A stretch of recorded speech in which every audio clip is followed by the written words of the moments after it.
All right. So there's a nice strong flu going around that is apparently highly contagious. I don't think I've seen anything this contagious until we back up to COVID. So that's an interesting little note. Um, so the things that are typically good for viruses is you're going to be lysine. Lysine to be your primary function. D3 is always a big deal whenever there's an illness of any kind. D3 kind of helps the body kind of carry the, I always tell people, it carries the bullets to the fight. So you want to keep your D3 high. Normally, I tell people 5,000 IUs for every 100 pounds of body weight. When you're sick, this isn't prevention. When you actually start feeling bad, you can double that, and it's not really going to hurt you. Your body will blow through D3 really quickly while you're sick. So go ahead and double up on that. So I'm about, God, what am I weighing now? At 220.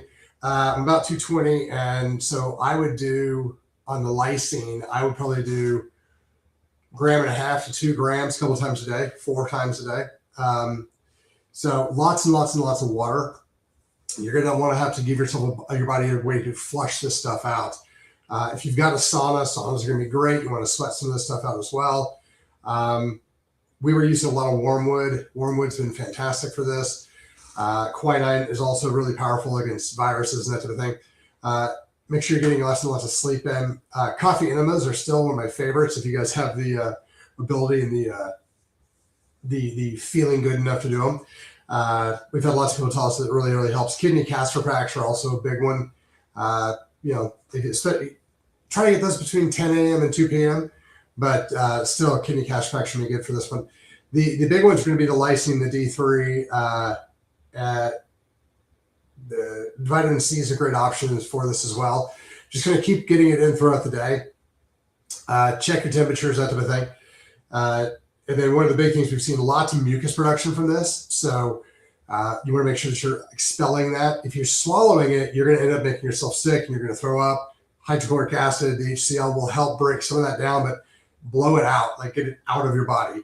This is a big one. I don't know why for kids, because they just kind of snort it up and swallow it, which is not a great option.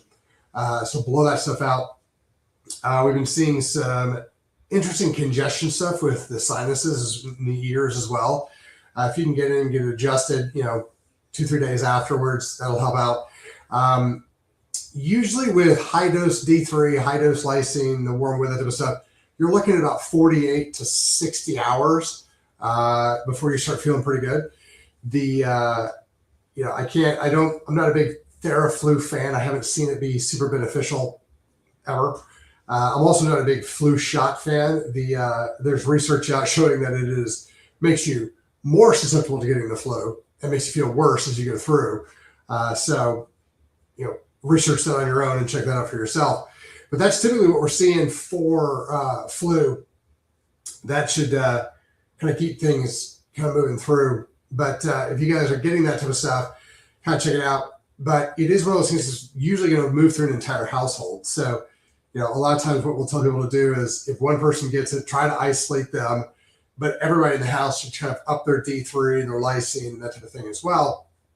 Just make sure that they get whatever they can to kind of stave off or prevent as much as possible. So again, the big one on this one is, if you have a fever, don't leave the house. Don't go, I know it's, Christmassy time, that sort of thing. Don't be around, other people. Don't go to the store, have somebody else go to the store for you. Try to stay isolated. Give yourself, if you can, 24 hours after your fever breaks. Just try to keep any contagion down. Wash your hands a lot, that type of deal. Masks are not going to help very much. I know the medical system keeps telling you guys that if it's a virus, just wear a mask and everyone will be okay. That's not accurate at all. Those big gaps as the air is coming out all over the place, it's not going to keep you or anybody else healthy or safe. That and social distancing, stand 6 feet apart and viruses can't get you. That's not a thing either. So try to stay, at least away from everybody and keep everything clean. That's going to be kind of the best things for this one. Lots and lots of fluids, and then again, expel them. So if you guys can get into a sauna, you can get somewhere and kind of sweat some of this stuff out. That's beneficial. On fevers, typically, this is not for everybody, but typically, you don't need to break, or I don't like to break fevers under 103 degrees. Once you get to 103, I'm a Motrin fan. That would be my option for it. Colonic irrigations also work really, really well, especially in kiddos. We use it all the time when my kids were young. So just like a little bit of saline. That was the best one we used for them. So just like little squirt enemas for the kiddos. But that's typically what we were doing. When your fever breaks and you sweat all that stuff out, that's a great thing to do. The other great thing is if you get in the shower and you're just going to get that hot water and just going to breathe the hot water and that sort of stuff up, it helps break some of the stuff up in your sinuses and you get that out. Decongestants are also beneficial for all this stuff. So, go ahead and jump on those sort of things.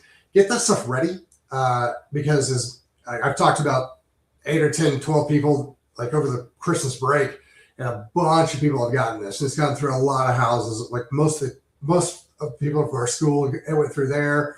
So, if you guys have any questions, hit us up. If you guys need anything, somebody in the office, grab it, that sort of thing. But this is one of those big things that's it's kind of here now. The other thing we're going to start to see is if we're going to go through that in Texas, at least, we're going to go through that. It's 75 degrees. Now it's 20 degrees. Now it's 70 degrees. Now it's 30 degrees. If we're going to start doing that for the next couple of days, it's going to wreak havoc on everybody's sinuses. And so that's going to create some issues as well. So make sure you get those in, get those drained. Hot steam shower type things will help. If you guys have any other questions, hit us up. And you guys have a fantastic day.